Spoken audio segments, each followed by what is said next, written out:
ఈరోజు అతను ఏం చెప్తాడు వినో. ఆదోని మార్కెట్ యార్డులో చైర్మన్ మేడం గారు, శారదమ్మ గారు, సెక్రటరీ సారు, నేను వైస్ చైర్మన్, మిగిలిన మన సిబ్బంది అధికారులు ఇక్కడికి వచ్చినాం. ఎందుకని వివిధ వార్తాపత్రికల్లో ఏమనొచ్చిందంటే ఆదోని మార్కెట్ యార్డులో ఏరుశనగ కుప్పలుగా వేయకుండా ప్రాసెసింగ్ విధానం గ్రేడింగ్ చేయడం కోసం అని చెప్పి ఆరబెడుతున్నారు అని పత్రికల్లో వచ్చింది. దీనికి సమాధానం చెప్పడం కోసం అని చెప్పి ఈరోజు పర్యటిస్తూ ఉన్నాం. ఇక్కడ ఏమని రైతులందరినీ రిక్వెస్ట్ చేస్తున్నాం.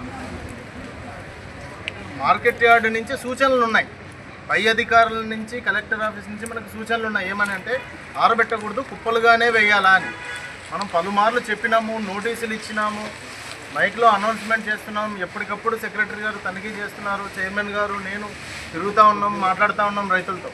కానీ ఒక ప్రాక్టికల్ సమస్య ఏమొస్తుందంటే అది దళారీలే రైతుల్ని ముందు పెట్టి మీరు మేమే ఆరబెడుతున్నామని రైతుల ద్వారా చెప్పిస్తున్నారా, లేక మీరే సొంతంగా మీ పంట ఆరబెట్టడం కోసం ఆరబెడుతున్నారా, తేమ శాతం తగ్గడం కోసం ఆరబెడుతున్నారా అని మీరు చెప్పాలా. మీరే సొంతంగా పెడుతున్నారా? కుప్ప ఉండడం వల్ల ఏమవుతుందంటే గ్రేడింగ్ విధానం ఉండదు.